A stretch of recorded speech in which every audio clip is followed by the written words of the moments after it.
Bonjour, bienvenue sur le plateau d'Axis TV où nous avons le plaisir aujourd'hui de recevoir Claudie Aigneret. Claudie Aigneret, vous êtes astronaute, vous avez été la seule femme astronaute française aujourd'hui. Vous avez fait 2 vols en orbite basse, 1996 et 2001. C'est ça. Mais vous êtes également, et ça nous intéresse, médecin, rhumatologue, vous êtes aussi docteur en neurosciences, beaucoup de choses. Et puis vous avez été ministre de la Recherche de 2002 à 2004. Et puis, on a le plaisir aussi de recevoir Marie-Lucie Lopez-Sublet. Vous êtes interniste hypertensiologue à Avicenne, l'hôpital de Bobigny, et vous représentez aujourd'hui le comité scientifique des journées d'hypertension artérielle qui vont avoir lieu du 19 au 20 décembre au Palais des Congrès d'Issy-les-Moulineaux. Je vais vous céder d'abord la parole puisque vous avez 3 questions à poser à Claudie Aigneret autour de ces journées. Merci beaucoup. Au nom de la Société française d'hypertension artérielle et du comité scientifique des journées d'hypertension artérielle, Dr Aigneret, je tenais absolument à vous remercier d'avoir accepté notre invitation, non seulement aujourd'hui à notre plateau, mais surtout pour faire une conférence lors de notre congrès.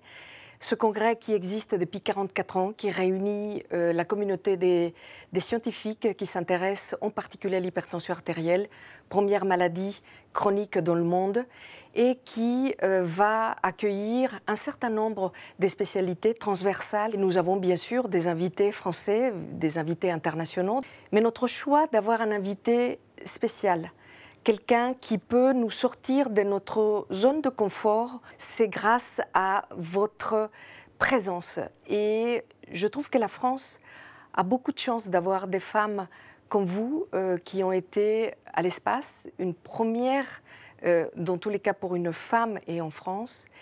Et donc nous, on sait très bien pourquoi on vous a invité. Mais pourquoi vous avez accepté notre invitation ? Merci beaucoup, merci pour cette invitation. Je suis ravie de pouvoir partager ce temps avec votre communauté.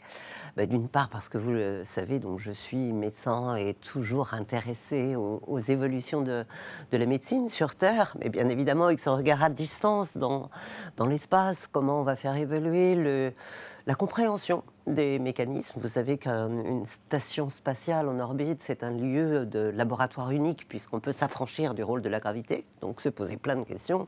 Et l'hypertension artérielle, l'adaptation cardiovasculaire, les gradients de pression hydrostatiques, vous imaginez que c'est un sujet d'intérêt où on développe des instrumentations qui doivent être fiables, très miniaturisées aussi, et puis l'entrée du monde digital et de l'intelligence artificielle dans tous ces domaines. Et puis qu'on travaille beaucoup sur la santé pour les missions à venir de l'astronaute. Et j'ai envie de partager tout ça parce qu'on a appris beaucoup de choses et j'aimerais pouvoir le confronter avec votre regard. Je pense qu'on a beaucoup de choses à apprendre en interagissant entre des domaines qui sont sur un patient sur Terre, et puis sur un patient autonome, à distance. On a sûrement beaucoup de choses à s'apprendre mutuellement.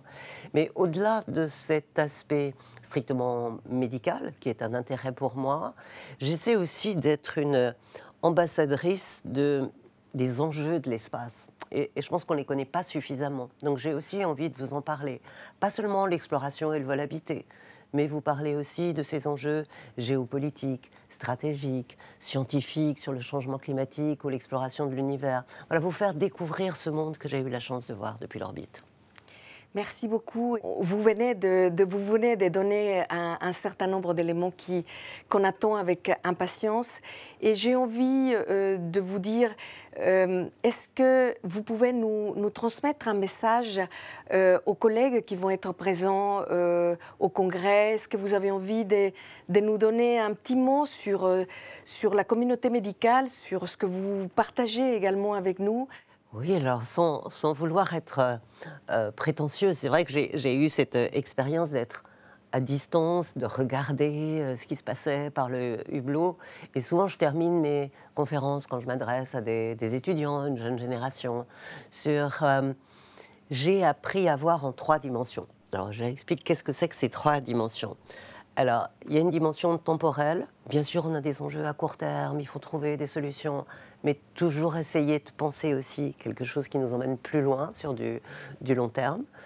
Ma deuxième dimension, c'est de se dire, on est souvent trop resté dans son silo ou son aspect local. Aujourd'hui, les choses sont tellement connectées, intégrées, transversales, interdisciplinaires, qu'il faut avoir ce regard aussi en global. Et ma troisième dimension, c'est de se dire, même s'il y a des innovations considérables, des façons de faire progresser la recherche, la compréhension, il faut qu'on reste ancré sur des valeurs qui sont importantes pour nous. Et je pense que parmi tous mes collègues médecins, on a ces valeurs de dignité de l'humain, de responsabilité, d'éthique, bien évidemment, c'est un mot, d'impact environnemental aussi de nos activités multiples.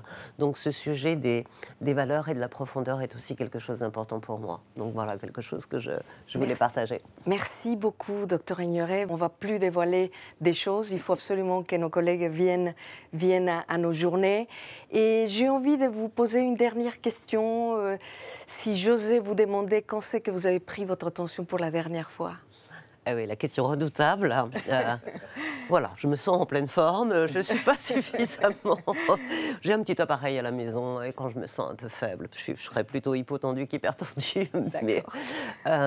Mais c'est important que vous posiez la question parce que je pense qu'effectivement, aujourd'hui, il faut qu'on soit vraiment dans ce regard de prévention, d'anticipation et que prendre sa tension artérielle, la faire surveiller, c'est vraiment un geste tellement anodin, mais tellement important pour qu'on puisse prévenir des états de santé qui se dégradent et qui impactent notre vie à chacun et puis notre collectivité. Donc même si je ne suis pas suffisamment respectueuse de ça, faites en sorte de prévenir en prenant votre pression, votre tension artérielle régulièrement. Merci pour être l'hypertensiologue que j'attendais. Merci beaucoup.